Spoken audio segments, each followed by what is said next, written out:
నమస్తే, welcome to NHTV and Nationalist hub. నేను Raghunandan. So అనుకున్నంత పని అయింది. ఇరాన్ ఇజ్రాయెల్ మీద దాడికి తెగబడింది. అటు డ్రోన్ అటాక్ చేసింది, ఆ తర్వాత బ్యాలిస్టిక్ మిజైల్స్ అటాక్ కూడా చేసింది. దాదాపు 181 బ్యాలిస్టిక్ మిజైల్స్ అటాక్ చేసినట్లుగా ఇజ్రాయెల్ లెక్క చెప్తున్నప్పటికీ అవి ఎన్నున్నాయో అర్థం కాని పరిస్థితి. మరోవైపు వాటిని తిప్పికొట్టినప్పటికీ, ఇజ్రాయెల్ ఐరన్ డోమ్ సిస్టమ్ తోటి తిప్పికొట్టినప్పటికీ చాలా వరకు అక్కడ ప్రజల మీద, అంటే అక్కడ ఇళ్ల మీద పడ్డ పరిస్థితులు కూడా ఉన్నాయి. సో ఇది కొంత సక్సెస్ అనిపించేసరికి ఇరాన్లో సంబరాలు కూడా చేసుకుంటున్నారు అక్కడ ఉన్నవాళ్ళు. సో పిల్లలు పెద్దలు అందరూ కూడా సంబరాలు చేసుకుంటున్నారు. ఇజ్రాయెల్ మీద అటాక్ చేశాం మేము అనే సంబరం చేసుకుంటున్నారు. ఇదంతా ఒక ఎత్తు అయితే, ఆల్రెడీ అమెరికా ఇరాన్కి ఒక డెడ్లీ వార్నింగ్ కూడా ఇచ్చేసింది. మరి ఆ వార్నింగ్ని పట్టించుకోకుండా ఇరాన్ ఈరోజు ఇజ్రాయెల్ మీద దాడి చేయడం ఎటువంటి పరిణామాలకు దారితీసే అవకాశం ఉంది? మరోవైపు అటు ఇజ్రాయెల్ ప్రధాని నెతన్యాహు ఖచ్చితంగా ఇరాన్ తప్పు చేసింది, దీనికి మూల్యం చెల్లించుకుంటుంది అంటూ ఆయన స్టేట్మెంట్ కూడా ఇచ్చారు. మరి ఈ నేపథ్యంలో ఏం జరగబోతోంది? మిడిల్ ఈస్ట్ కంట్రీస్ అన్నీ కూడా ఎలా హ్యాండిల్ చేయబోతున్నాయి ఈ సిచ్యువేషన్లు? అసలే యుద్ధం అనేది ఎవరికి ఉపయోగపడని విషయం అని మనం అనుకుంటూనే ఉంటాం. యుద్ధం వల్ల కేవలం ప్రాణ నష్టం తప్ప దానివల్ల ఒరిగేదేముండదు. అండ్ ఆల్రెడీ రష్యా ఉక్రెయిన్ యుద్ధాన్ని మనం చూస్తూనే ఉన్నాం. అది కొనసాగుతూనే ఉంది, ఎవరికి ఏ లాభం లేకుండా పోతోంది. కేవలం ప్రతిష్టాత్మకంగా మాత్రమే ఆ యుద్ధాన్ని కొనసాగిస్తున్న సందర్భం. యుద్ధాన్ని కూడా అంత ప్రతిష్టాత్మకంగా కొనసాగించాల్సిన అవసరాలు ఏముంటున్నాయి దేశాలకు? ఎక్కడో చోట కూర్చొని మాట్లాడుకుని, ఏదో సందు దొరికితే కూర్చొని మాట్లాడుకుని యుద్ధాన్ని ముగించేస్తే అయిపోతుంది కదా అని అనుకుంటున్న తరుణంలో ఈరోజు ఇజ్రాయెల్ మీద ఇరాన్ అటాక్ చేసి అందరినీ ఆశ్చర్యపరిచింది. అమెరికా వార్నింగ్ ఇస్తున్నా కూడా పట్టించుకోకుండా. మరేమిటి ఇప్పుడు అమెరికా ఏమంటుంది దీని విషయంలో? అండ్ ఇరాన్ ఎలాంటి మిజైల్స్ వదులుతూ ఇజ్రాయెల్కి ముచ్చెమటలు పట్టించే ప్రయత్నం చేస్తోంది. ఇజ్రాయెల్ ఏమో శత్రు దుర్భేద్యమైన ఐరన్ డోమ్ ఉంది అని చాలా గొప్పగా చెప్పుకుంటూ, తన దేశాన్ని కాపాడుకుంటూ, యుద్ధంలో వీరత్వాన్ని చూపెట్టుకుంటూనే మరోవైపు ఈరోజు ఎందుకు ఇలా ఎదురుదెబ్బ తగిలింది ఇజ్రాయెల్కి? ఇక రష్యా పాత్ర ఏ విధంగా ఉండబోతుంది ఇదే తరుణంలో? మరోవైపు భారత్ కూడా శాంతి కాముక దేశం అంటూ మధ్యలో ప్రతిసారి శాంతి వచనాలు ప్రవచిస్తూనే ఉంటున్నా కూడా ప్రతి దేశం ఈ రకంగా రెస్పాండ్ అవుతే మరి భారత్ పాత్ర ఏ విధంగా ఉండబోతోంది?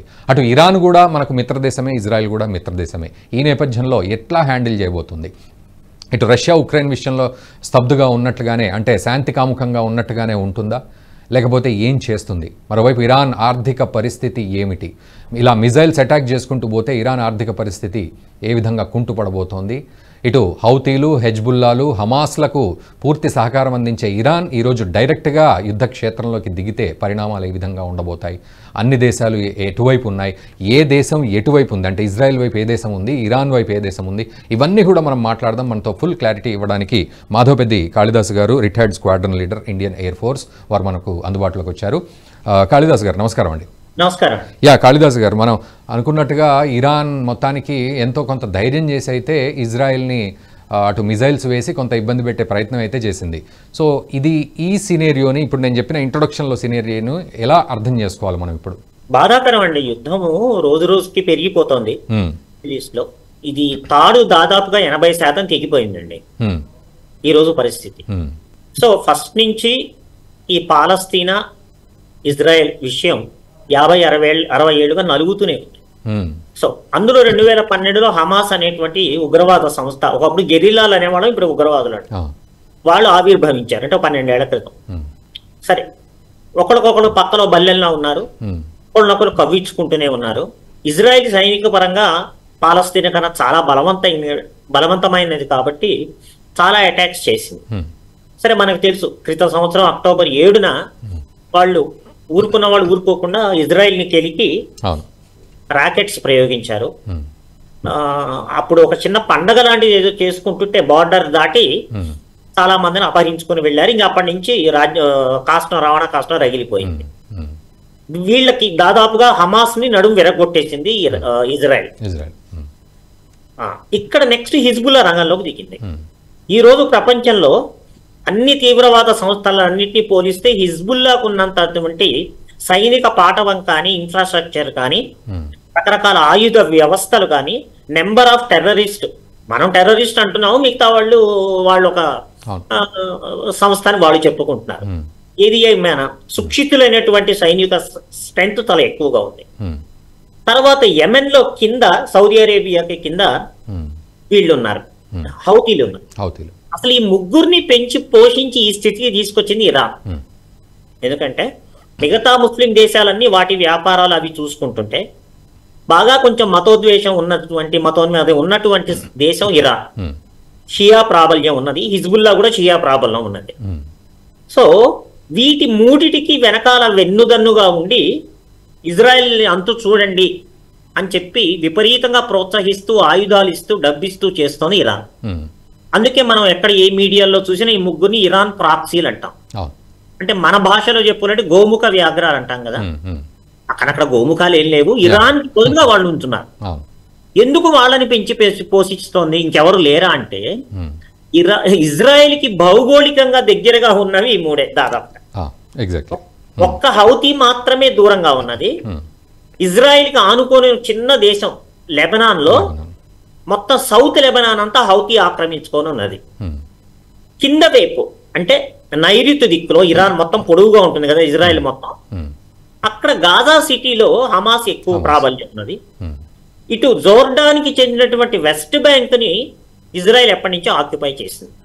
సో ఈ రోజున ఈ రావణ కాష్టం రగిలిపోతూ నిన్ననే మనం మాట్లాడుకున్నాము, నెతన్యాహు గారు UN జనరల్ అసెంబ్లీలో మాకు చావో బ్రతుకే అన్న పరిస్థితి వచ్చింది, మేము ఈ పరిస్థితిని వదిలిపెట్టము, సంగతి ఏదో తేల్చేసుకుంటాము, ఏ ఒక్క ఉగ్రవాద సంస్థ అయినా ఇజ్రాయెల్ మీద కానీ పౌరుల మీద కానీ ఆస్తుల మీద కానీ ఇక్కడ కాదు ప్రపంచంలో ఎక్కడ అటాక్ చేసినా వదిలే సమస్య లేదన్నారు.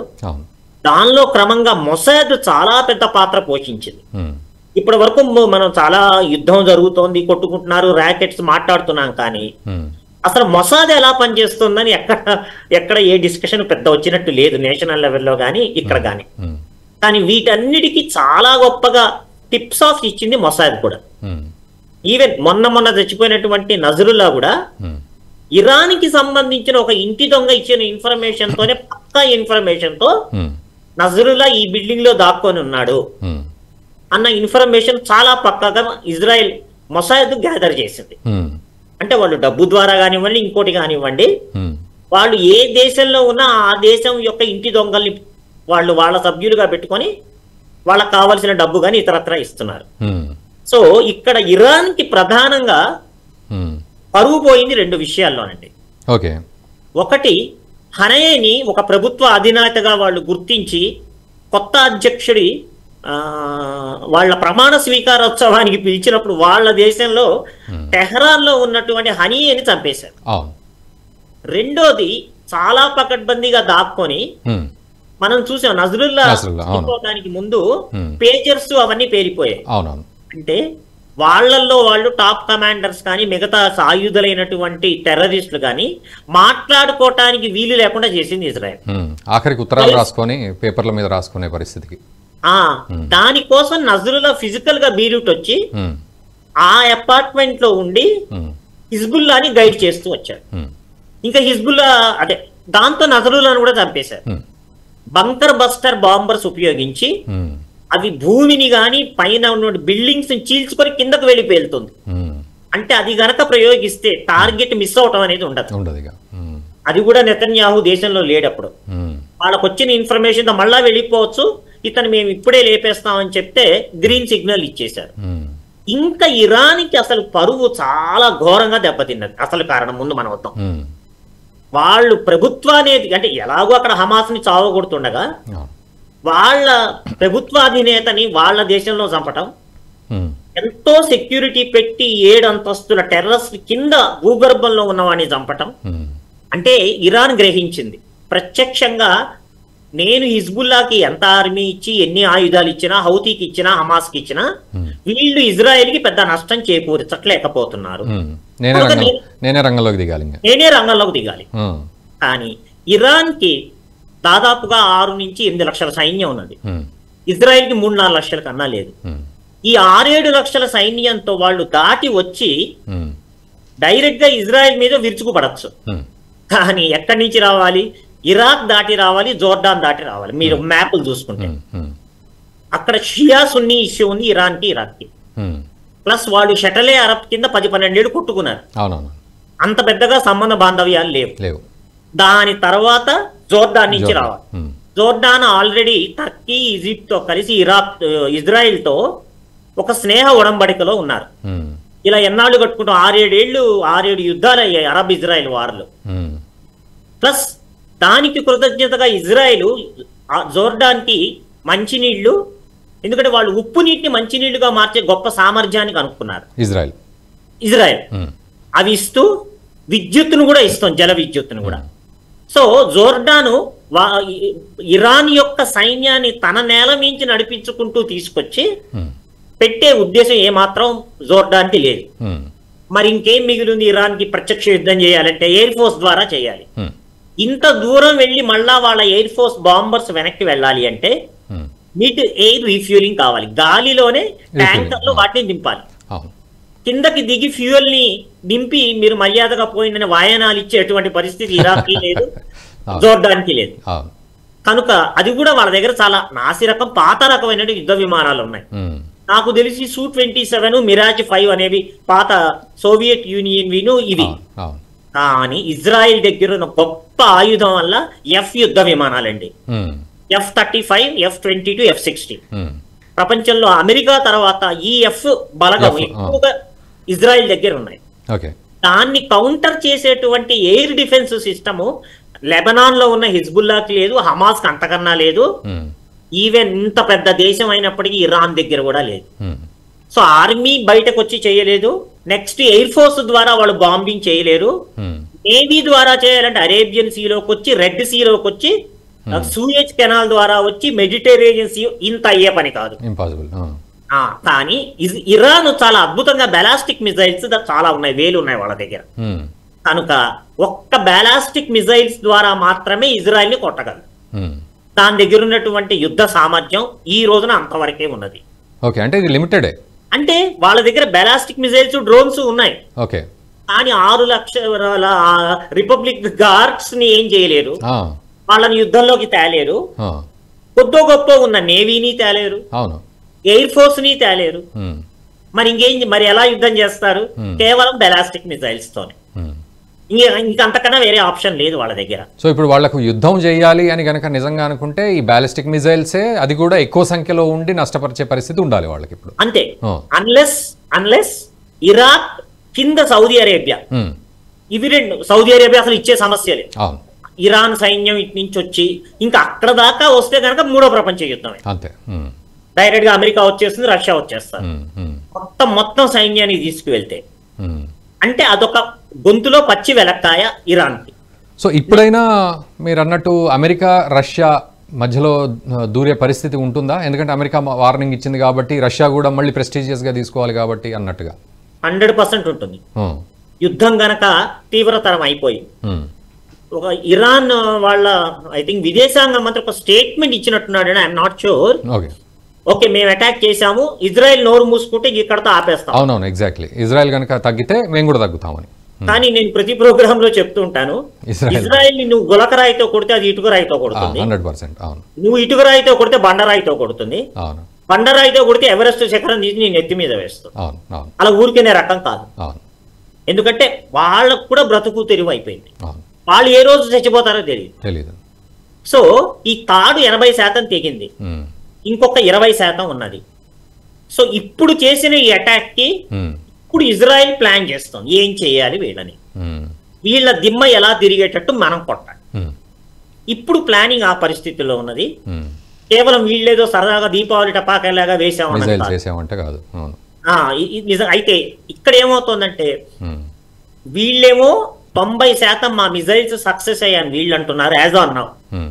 ఎగ్జాక్ట్ గా మనం మాట్లాడుతున్న టైం అందులో 90% కూల్ చేశామని వీళ్ళు అంటున్నారు. ఏది నిజమో అబద్ధమో ఎవరికీ తెలియదు. ఎందుకంటే యుద్ధంలో ఎన్కౌంటర్స్ లో జరిగేటువంటి ఆపరేషన్స్ అన్నిటినీ బయటకి ఎక్కడ వివరాలు ప్రభుత్వాలు ఇవ్వవు. సో ఇవి బయటకు మెల్లగా రావాలంటే కొంచెం సమయం పడుతుంది. కానీ రావణ హోమం మాత్రం డైరెక్ట్ గా 1 to 1 రగిలిపోయింది. ఇప్పుడు ఇజ్రాయెల్ కే కొంచెం రిస్క్ ఎక్కువగా ఉంది. ఎందుకంటే ఒకేసారి మళ్ళా అక్కడి నుంచి హెజ్బుల్లా ఎదురు దాడికి దిగుతుంది, కింద హౌతీ ఎదురు దాడికి దిగుతుంది, ఇటు ఇరాన్ కూడా కొడుతుంది. అప్పుడు దానికి మిలిటరీ సామర్థ్యం అంటే ఆయుధాలు కానీ ఇతరత్ర ఇక ఏవి ఉన్నా సరే అమెరికా అండ్ ఫ్రాన్స్ ఆల్రెడీ వాళ్ళ 7th ఫ్లీట్ నో 5th ఫ్లీట్ నో మూవ్ చేశారని తెలుస్తాం. అంటే ఎస్కలేట్ గనక పెద్దగా అయిపోతే బ్యాలాస్టిక్ వార్ గనక ఆల్ అవుట్ బ్యాలాస్టిక్ వార్ అయితే ఇక్కడ చాలా, ఎందుకంటే ఇరాన్ దగ్గర ఆటం బాంబ్ ఉందా, ప్రాసెసింగ్ అయితే అవుతాం. యురేనియం ప్రాసెసింగ్ అంటాడు. U-235 నుంచి ప్లూటోనియం 239 తయారు చేస్తారు. ఆ ప్లాంట్స్ ఉన్నాయి ఆల్రెడీ. దానికి దగ్గరగా కొండల్లో ఒక మిజైల్ ని ఇరాన్ మొన్నటినే జూలైలో పంపించింది. హనియే చనిపోయిన తర్వాత. ఎప్పుడైతే హనియే చనిపోయిన తర్వాత వీళ్ళు మేము ఒక 300 డ్రోన్స్ మిజైల్స్ పంపామన్నారు. సో ఈ రోజున ఒకళ్ళ తర్వాత ఒకళ్ళు ఏం స్టెప్ తీసుకుంటారు అన్నదే పెద్ద ప్రశ్న. కాళిదాస్ గారు, మీరు అన్న ప్రకారం నేను కొంత దాన్ని స్ప్లిట్ చేస్తే, ఇజ్రాయిల్ గనక శాంతంగా ఉంటే ఇరాన్ సైలెంట్ గా ఉండే పరిస్థితి అనేది ఒక ఆప్షన్. గ్యారెంటీ లేదు. లేదా ఈలోపు మధ్యలో అమెరికా గనక తమ అందరినీ మూవ్ చేసి అమెరికా గనక కొంత కవ్వింపుకు తీసుకొచ్చింది, ఎస్కలేట్ చేసింది అంటే నెక్స్ట్ లెవెల్కి వెళ్ళిపోతుంది. ఇవన్నీ ఇలా జరిగాయంటే ఇరాన్ న్యూక్లియర్ వెపన్ వాడే అవకాశం ఉంటుంది అనే పరిస్థితి వస్తే ఇంకా డైరెక్ట్ యుద్ధమే. అది ఎటు దారి తీస్తుందంటే డైరెక్ట్ యుద్ధానికే. ఇంకా వేరే ఆప్షన్స్ కూడా ఏం లేవు. ఇజ్రాయెల్ ఊరుకోదండి. మా మీద ప్రయోగించారు. ఎందుకంటే ఈ రోజు ఊరుకుంటే రేపు సైలెంట్ గా ఇంకా కొన్ని ప్రయోగించి అప్పుడు యుద్ధమే, అప్పుడు ఆప్షన్ యుద్ధమే ఉంటుంది ఇరాన్కి, ఒకవేళ ఊరుకోదు అంటే మీరు అన్నట్టుగా. ఇప్పుడు ఇజ్రాయెల్ స్టేట్మెంట్ స్పష్టంగా ఉంది. మా మీద అటాక్ జరిగే మేము ఊరుకోం, మేము కూడా ఇరాన్ అటాక్ చేస్తాం. జరిగింది అటాక్. మాకు ఇప్పుడు హిజ్బుల్లా నుంచి మాకు అటాక్స్ అవుతున్నాయి. ఇజ్రాయెల్ చెప్తుంది ఏంటంటే మేము మొదలు పెట్టలేదని చెప్తున్నారు. అది నిజం కానీ మారణ హోమం, స్త్రీలు పిల్లలు ఎవరిని వదలటలేదు. అది చాలా బాధాకరం, చాలా అన్యాయం. కానీ మొదలు పెట్టింది కెలికింది పాలస్తీనానే, హమాసే కదా. అక్టోబర్ 7న రాకెట్స్ మొదలెట్టి ఈ మొత్తం మారణ హోమానికి నాంది పలికింది హమాసే. సరే, హమాస్ ని నడ్డి విరుస్తోంది, చితక్కొట్టేసింది. దానికి కవ్వింపుగా, దానికి ప్రతిచర్యగా ఒక 15-20 రోజుల నుంచి హిజ్బుల్లా మొదలైంది. సో మీరందరూ కలిసి నన్ను నాశనం చేయాలని చూస్తున్నారు. ఇది మాత్రం నిజం ఇజ్రాయెల్ది. అంటే నువ్వన్నా చచ్చిపోవాలి, నేనన్నా చచ్చిపోవాలి, లేదా నువ్వన్నా బ్రతికి ఉండాలి, నేనన్నా, ఇద్దరం బ్రతికి ఉండాలి. ఒకళ్ళు చనిపోయి ఒకళ్ళు బతికి ఉండడం అవదని స్పష్టంగా చెప్తుంది ఇజ్రాయెల్. సో దీనికి పరిష్కారం ఏమిటి? ఇప్పుడు నెక్స్ట్ ఇజ్రాయెల్ రియాక్షన్ ఎలా ఉంటుంది అంటే, నా విశ్లేషణలో వాళ్ళు చాలా జాగ్రత్త, మిలిటరీ బేసెస్ మీద వాటి మీద కొట్టడం పెద్ద ఇష్యూ కాదు. కానీ ఇరాన్ లో ఉన్నటువంటి ప్రాసెస్డ్ అటామిక్ అణు కేంద్రాలు ఏవైతే ఉంటాయో దాన్ని ముందు కొడుతుందనేది నాకు చాలా విశ్లేషణగా ఉంది, నా విశ్లేషణ. ఎందుకంటే మిగతావి ఏమున్నాయండి, కొనుక్కోవచ్చు, తెచ్చుకోవచ్చు. కానీ పొరపాటున ఇరాన్ ఏది ఏమైనా సరే, మేం చచ్చిపోయినా సరే, మా మీద అమెరికా ద్వారా ఆటం బాంబులు పడ్డా సరే, మేము 1-2 ఆటం బాంబ్స్ ఇరాన్ మీద వేస్తాం. ఎందుకంటే వాళ్ళకి మిజైల్ టెక్నాలజీ ఉంది. అందులో పెట్టే బాంబు ఆటం బాంబు ఉందా, మామూలు బాంబు ఉందా అన్నది అది చాలా టాప్ సీక్రెట్ గా ఉంది. సో ఇజ్రాయెల్ వాళ్ళు ఆ ఛాన్స్ తీసుకోరు. యుద్ధం గనక కొనసాగి ఇంకా కొట్టుకుపోతే ఏదో ఒక ఆప్షన్, ఎందుకంటే రష్యా యుక్రెయిన్ తో తలమునకలుగా ఉన్నది ఒక అడ్వాంటేజ్ ఇజ్రాయెల్ కి. So America and France, Britain రంగంలో దిగి డైరెక్ట్ గా కనుక ఇజ్రాయెల్ సపోర్ట్ చేస్తే ఇరాన్ కూడా చాలా ఘోరంగా దెబ్బతింటుంది. వాళ్ళ చమురు శుద్ధి కేంద్రాలన్నిటిని నాశనం చేశారనుకోండి, వాళ్ళు ఆర్థిక పరంగా ఇంకో 20 ఏళ్ళు, 30 ఏళ్ళు, 40 ఏళ్ళు వెనక్కి వెళ్ళిపోతారు. ఆ సంగతి ఇరాన్ కి తెలుసు. కనుక నా దగ్గర ఆటం బాంబ్ ఉంది లేదు అన్నది ఇన్ఫర్మేషన్ మొసాద్ దగ్గర క్లియర్ గా ఉందంటే, ఇజ్రాయెల్ ఎట్టి పరిస్థితుల్లో అవకాశం తీసుకోకుండా ముందు వాళ్ళ చమురు శుద్ధి అణు కేంద్రాలు ఏవైతే ఉన్నాయో వాటిని అటాక్ చేయడానికే బెస్ట్ ఛాన్స్ ఇజ్రాయెల్ కి. ఎందుకంటే పొరపాటున వదిలేసి వాళ్ళు గనక ఆటం బాంబ్ తయారై ఇక్కడికి వేస్తే ఇంకా పర్యవసానాలు ఘోరంగా ఉంటాయి. కనుక వాళ్ళిద్దరూ ఆ స్థితికి రాకుండా మనం గాని అమెరికా గాని ఎవరైనా కూర్చోబెట్టి అయిపోయింది ఏదో అయిపోయింది అన్నదానికి ఒక పరిష్కారం మనం పేర్కొనాలి. సో నిజానికి కూడా అంటే పరిష్కారం విషయానికి ఒకెత్తైతే, రెండోది ఇందాక మీరు అన్నారు అసలు మొదలుపెట్టిందే హమాసు. సో అసలు హమాసు ఈ 250 మంది వాళ్ళని క్యాప్చర్ చేసింది అనే విషయం పూర్తిగా స్పష్టంగా ఎక్కడ రావట్లేదు అసలు. మరి 200 మంది అంటున్నారండి ఇజ్రాయెల్. సో వాళ్ళని రిలీజ్ చేయడం విషయంలో మనకు ఎటువంటి క్లారిటీస్ లేవు. అంటే రిలీజ్ చేయకుండా ఆపేశారా, లేకపోతే వాళ్ళు పారిపోయారా, లేకపోతే ఇజ్రాయెల్ దాని గురించి మాట్లాడుతుందా? మరి అక్కడ సమస్య మొదలైంది కదా, సో అక్కడ ఎటువంటి సొల్యూషన్ ఉంది అండ్ ఇప్పుడు ఫ్యూచర్లో ఎటువంటి సొల్యూషన్ కావాల్సిన పరిస్థితి ఉంది? అసలు వాళ్ళని చంపేశారా లేదో కూడా తెలియదు. అవును, వాళ్ళని వదిలిపెట్టారా, చంపేశారా కూడా తెలియదు. కొన్ని డెడ్ బాడీస్ దొరికాయని తెలిసి ఇజ్రాయెల్ ఏమంటుంది, ఈ టెర్రర్ గ్రూప్స్, ప్రాక్సీ గ్రూప్స్ ఏవైతే ఉన్నాయో ముందు అవి ఆయుధాలు వదిలిపెట్టి తీరాలి. వాళ్ళు నిరాయుధీకరణ 100% చేయాలి, ఎటువంటి కండిషన్స్ లేకుండా. చనిపోయిన వాళ్ళు చనిపోయారు, మా వైపు నుంచి 1300, మీ వైపు నుంచి 41,000 మంది చచ్చిపోయారు. చాలా బాధాకరం. సరే, నెక్స్ట్ వాళ్ళని మాకు అప్పగించాలి, మీరు నిరాయుధీకరణ చేయాలి. భవిష్యత్తులో మా మీద కానీ ప్రపంచవ్యాప్తంగా మా పౌరుల మీద కానీ మా ఎంబసీల మీద, ఇప్పుడు ఆల్రెడీ ఎంబసీల మీద అటాక్ జరుగుతున్నాయని వార్తలు వస్తాయి. సో వీటి మీద అంటే మేము సురక్షితంగా ఈ భూమి మీద ఉండాలి అన్న ఒక చారిత్రాత్మకమైన ఒప్పందం రావాలి అని కోరుకుంటాను. నిజాలు వాళ్ళు ఓపెన్ గా అనకపోవచ్చు, కానీ వాళ్ళ ఆంతర్యం నాకు అర్థమైంది. వాళ్ళు కోరుకుంటున్నారు, వాళ్ళ మనసులో రెండే ఉన్నాయి. ఇప్పుడు ఎవరికైనా 24 గంటలు యుద్ధం చేయాలంటే బాధే కదండి. పడుకోవాలని రాత్రి పోయి సంవత్సరాల పాటు బంకర్లో ఉండాలని ఎవరైనా అనుకుంటారా? బాధ, నష్టము అన్ని. గమ్మత్ ఏంటంటే ఇప్పుడు ఇరాన్ సామాన్య ప్రజలు, పిల్లలు పెద్దలు సంబరాలు చేసుకుంటున్నారు. అది గమ్మత్తుగా అనిపిస్తోంది ఇజ్రాయెల్ అటాక్ చేసిన సమయం. ఇప్పుడు ఎలా ఉందంటే జాతి వైరం ఉండిపోయింది ఇజ్రాయెల్ కి ముస్లిం దేశాలకి. సో అక్కడ ఏమైనా వీళ్ళ సంబరాలు, వీళ్ళకి ఏమైనా అయిపోతే సంబరాలు. ఇంత చేస్తే మనం భూమి మీద ఒకటే మనుషులు, ఎంత వేటాడి తినే జంతువు కూడా సంబరాలు చేసుకోదు కదా. ఎగ్జాక్ట్లీ అండి. ఇప్పుడు అదే ఇజ్రాయెల్ పుసుకున్న ఇరాన్ మీద ఒక బాంబు వేసిందంటే వీళ్ళంతా మళ్ళీ సైలెంట్, సంబరాలు. మరి ఇప్పుడు at the end of the day ఏమవుతుంది? చివరికి మారణ హోమం బూడిదే కదా అంతే at the end of the day. అవును. మరి దీనికి ఏమిటి ఒక చారిత్రాత్మకమైనటువంటి ఒక సొల్యూషన్ రావాలి కదా. ఈ రోజు అయిపోయింది, ఇంకా రేపటి నుంచి రాబోయే తరతరాలు కూడా బాధపడేటట్టు అటామిక్ రేడియేషన్ రావాలా? అది ఇంకా డేంజర్ అండి. జపాన్ లో వచ్చింది కదా, మరి అమెరికా 2 బాంబ్స్. మళ్ళీ అట్లాంటివి రావద్దు అనేది ఇరాన్ వెయ్యదని గ్యారంటీ ఏంటి? నా అనుమానం ఇజ్రాయెల్ ఆ లెక్కల్లో ఉంది అని. ఇజ్రాయెల్ అణుదాడికి దిగే అవకాశం ఉందా లేదా అని లెక్క వేస్తున్నారు. అందులో గనక 1% డౌట్ ఉన్నా వాడు ఊరుకోరు. ఇంకా మిగిలిన మిజైల్స్ అంటారా, ఇజ్రాయెల్ దగ్గర అంత దూరం 2000 కిలోమీటర్లు వెళ్లే మిజైల్స్ ఉన్నాయి. కానీ దానికన్నా కొన్ని వందల టార్గెట్స్, అంటే ఈ మిజైల్ లాంచర్స్ కానీ ఇతరత్ర వాళ్ళ దగ్గర ఉన్నటువంటి చమురు శుద్ధి కేంద్రాలు కానీ వీళ్ళ F-16s, F-35, F-22లో అద్భుతమైన యుద్ధ విమానాలు ఇవి వెళ్ళి బాంబింగ్ చేసి వస్తాయి. వాళ్ళకి వాళ్ళ సొంత ట్యాంకర్ కానీ అమెరికన్ ట్యాంకర్స్ కానీ జోర్డాన్ పైన కానీ సౌదీ అరేబియా పైనుంచి ఇరాక్ ఒప్పుకుంటుందో లేదో వాళ్ళ గగనతలాన్ని వాడటానికి తెలియదు. ఇరాక్ ఇప్పటికే స్టేట్మెంట్ ఇచ్చినట్టు నేను చూస్తున్నాను, అమెరికాకు వార్నింగ్ ఇస్తుంది మీరు మధ్యలో రావద్దు అని. ఇరాక్ మీరు రావద్దు మధ్యలో వార్నింగ్ ఇచ్చేసింది ఇరాక్. అంటే ఈ ఆయిల్ ట్యాంకర్స్ ని లేకుండా ఈ ఇజ్రాయెల్ యుద్ధ విమానాలు ఇరాన్ లోకి వెళ్లి అటాక్ చేసి రావటం అనేది చాలా కష్టం అవుతుంది. బహుశా ఇజ్రాయెల్ దాని గురించి కసరత్తు చేస్తున్నట్టుంది. లేదా సౌదీ అరేబియా నుంచి వెళ్ళాలి, కొంచెం దూరం అవుతుంది, ఇంకా పెద్ద ట్యాంకర్స్ కావాలి.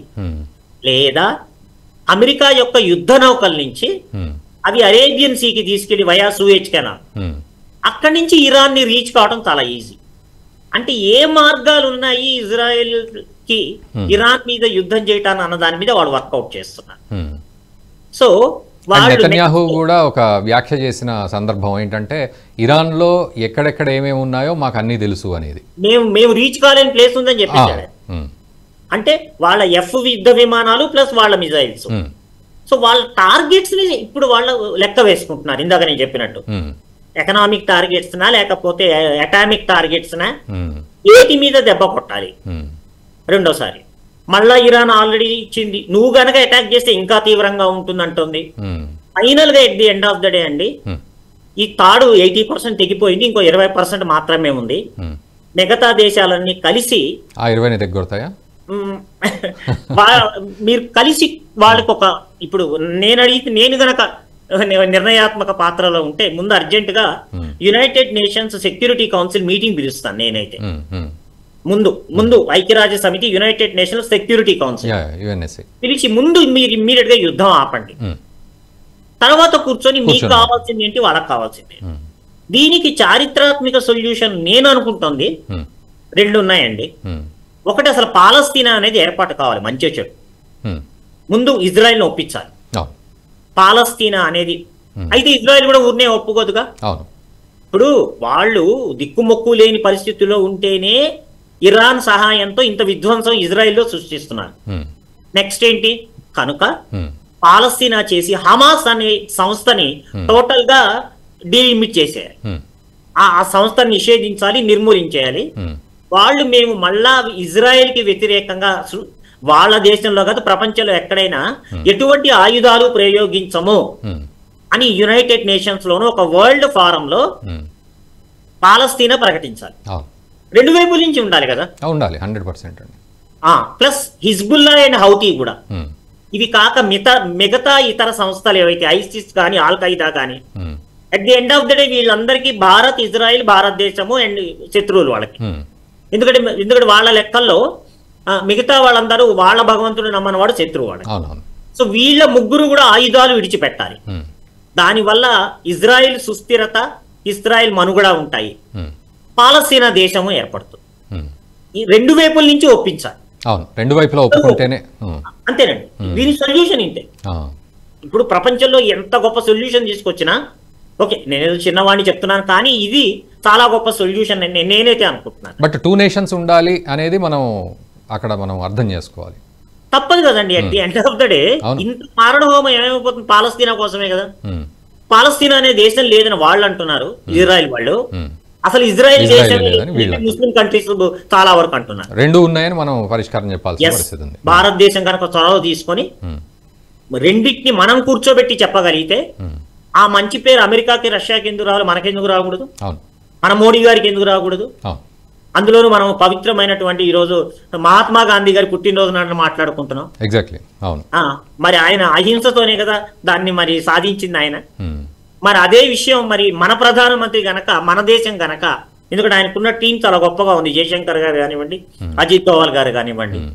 ఎందుకంటే ప్రపంచ శాంతికి, ప్రపంచ వాణిజ్యానికి, లేకపోతే ఇది ఎక్కడికి పోయి ఆటం బాంబులు దాకా పోతే పరిస్థితి ఎవరికి మంచి పరిస్థితి ఎంత ఘోరం అవుతుంది. అయితే కాళిదాస్ గారు ఇక్కడ ఓవరాల్ గా మీరు అన్న ప్రకారమే కంక్లూజన్ ని ఇంకొంత స్పెసిఫిక్ గా కంక్లూడ్ చేస్తే భారత్ పాత్ర ఇప్పుడు ఉంటుందంటారా? మరి దీంట్లో మీరన్న ఇందాక ఒక గొప్ప పాత్ర తీసుకోవాలి, అటు అమెరికా, రష్యాలు ఇవన్నీ పక్కన పెడితే మరి ఆ భారత్ ఈ పాత్ర ఎమర్జెన్సీగా ఇప్పుడు యుఎన్ఎస్సిలో ప్రకటించే పరిస్థితి, మీటింగ్ పెట్టే పరిస్థితి అంటే నిజంగా భారత్ చొరవ తీసుకునే ప్రయత్నాలు ఏమైనా ఉంటాయా ఇక్కడ? అంటే మనం చెప్పకపోయినా వాళ్ళు అది అనౌన్స్ చేయాలి, అది వాళ్ళ బాధ్యత, ఐక్యరాజ్య సమితి బాధ్యత. బట్ మీరన్న సొల్యూషన్ రావడానికి ఇప్పుడు కరెక్ట్ సమయం, ఇదే సమయం అయితేనా చేయి దాటిపోవడం లేదా ఆ సొల్యూషన్ రావడం?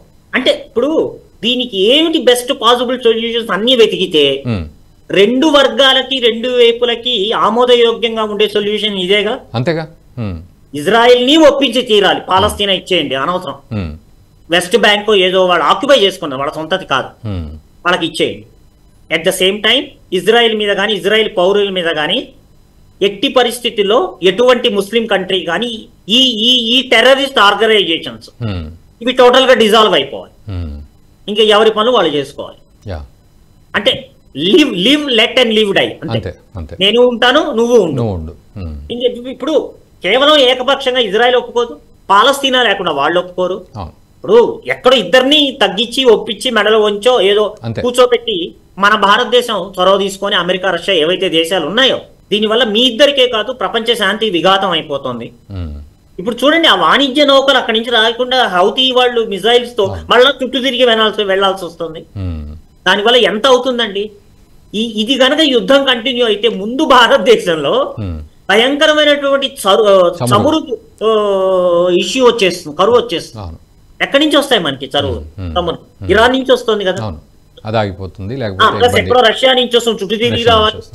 సో ఈ ముందు చూపు అవసరం, ముందు చూపు లేదని కాదు, కానీ ఇలా వదిలేస్తూ పోతే వాళ్ళు ఈగోకు పోయి వీళ్ళు పంతానికి పోతే మొత్తం ప్రపంచ శాంతికి, ప్రపంచ వాణిజ్యానికి విఘాతమే.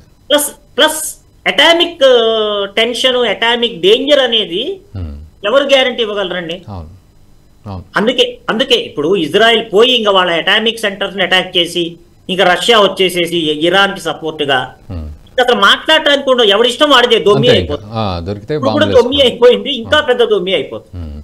సో మీరు అన్న ప్రకారం చూస్తే ఇజ్రాయిల్ సరే ఆగుదాం అని ఆగితేనే కొంత ఏదో జరిగి ఏదైనా ఒక ఐడియా వస్తుంది. అవును, ఎగ్జాక్ట్. లేదా ఎక్కడ కూర్చొని మాట్లాడుకుందాం ఏది అసలు సొల్యూషన్ అని చెప్పి వాళ్ళిద్దరిని అమెరికా పిలిపిస్తుందా?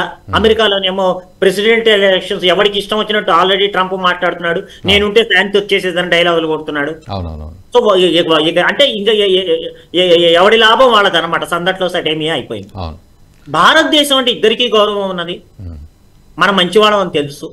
నాయన దీనికి ఒక ప్రపంచ సొల్యూషన్, చారిత్రాత్మక సొల్యూషన్ ఫైండ్ అవుట్ చేద్దాం. ఇప్పుడు ఎలా అయితే ఇజ్రాయెల్ కొన్ని వందల ఏళ్ళు దేశం లేకుండా ఉన్నారో, పాలస్తీనా వాళ్ళకు కూడా ఇజ్రాయెల్కి నచ్చ చెప్పాలి. నువ్వు కూడా మొండి మూర్ఖానికి పోకు, పాలస్తీనా అనే ఒక దేశం కావాలి. ప్లస్ మిగతా ముగ్గురు కూడా ఈ జన్మలో మళ్ళా మేము ఇరాక్ జోలికి వెళ్ళాము. ఇది కరెక్ట్ సొల్యూషన్ అండి, ఉన్నమాట. మన చిన్న ఛానల్ చిన్నవాణి కానీ చాలా కరెక్ట్ సొల్యూషన్. ఇది శాశ్వత సొల్యూషన్ అనుకుంటున్నాను. ఇది చారిత్రాత్మక గొప్ప వేదిక పైన, ఆ వేదిక మన దేశం అయితే గౌతమ్ బుద్ధుడు లాంటి వాడు పుట్టిన వాళ్ళు శాంతి కోసము, కృష్ణ పరమాత్మ ఎంత ప్రయత్నించాడో శాంతి కోసం, మనం అలా ప్రయత్నించిన వాళ్ళం. ఎగ్జాక్ట్లీ సార్, చూడాలి మరి మీరు అన్నట్టు. Thank you very much Kalidas గారు, థ్యాంక్ యూ వెరీ మచ్. చాలా చాలా విపులంగా చెప్పారు, చాలా మన వ్యూవర్స్కి అర్థమయ్యే రీతిలో స్ట్రాటజీస్ అన్ని కూడా వివరంగా చెప్పారు sir. Thank you very much Kalidas. So అదండి పరిస్థితి. మొత్తానికి ఇరాన్ అయితే ఇజ్రాయెల్ మీద బాలిస్టిక్ మిజైల్స్ వదిలే ప్రయత్నంలో కొంత ఆ కవ్వింపులో సక్సెస్ అయిందని అర్థం చేసుకోవాలి. అయితే ఇక్కడే మనం మాట్లాడుకోవాల్సిన పాయింట్, ఇప్పటివరకు కాళిదాస్ గారు చెప్పింది కొంత కంక్లూజన్కి వస్తే, సో ఇజ్రాయెల్ కనుక ఇప్పుడు కాస్త సైలెంట్గా ఉండి, ఓకే మేము కొట్టేసాం, వాళ్ళు మమ్మల్ని కొట్టారు అన్న పద్ధతిలో సైలెంట్గా ఉంటే అది అందరికీ కూడా క్షేమదాయకం. ఒకవేళ ఇజ్రాయెల్ కనుక మళ్ళీ మీరు మమ్మల్ని ఇలా చేస్తారా అంటూ కనుక పగదీర్చుకునే ప్రయత్నం చేస్తే మాత్రం రేపు అమెరికా కూడా రంగంలోకి దిగుతుంది, అటు రష్యా కూడా రంగంలోకి దిగితే ఇది నిజంగానే మిడిల్ ఈస్ట్ కంట్రీస్ అన్నింటికీ కూడా భయాందోళనకు గురయ్యే అంశం. ఒక మూడో ప్రపంచ యుద్ధం వచ్చేసిందా అనే పరిస్థితి వస్తుంది. ఇదొక ఎత్తు అయితే, అటు ఇరాన్ అణుబాంబులు కనుక విసిరితే ఇజ్రాయెల్ మీద, ఇజ్రాయెల్ నష్టపోతుంది. అండ్ ప్రతీకార చర్యకు దిగితే ఇరాను నష్టపోతుంది. ఈ యుద్ధం వల్ల సామాన్య ప్రజలందరూ ఇబ్బంది పడడమే తప్ప ఏమాత్రం ఉపయోగం ఉండదు. జపాన్లోని హీరోషిమా, నాగాసాకి మనం చూసాం. సో అణుబాంబులు పడ్డ తర్వాత ఈ రోజుకు కూడా ఎలాంటి పరిస్థితులు ఉన్నాయో, కోలుకోవాలంటే ఎంత పెట్టాల్సి వచ్చిందో అక్కడ ప్రయత్నం, ఇవన్నీ మనం చూసాం. సో యుద్ధం ఎవరూ కోరుకోవద్దు, అందులో అణుయుద్ధాలు అసలే కోరుకోవద్దు. కానీ జస్ట్ అంచుల్లో ఉంది ఇప్పుడు ప్రస్తుత సిచ్యువేషన్.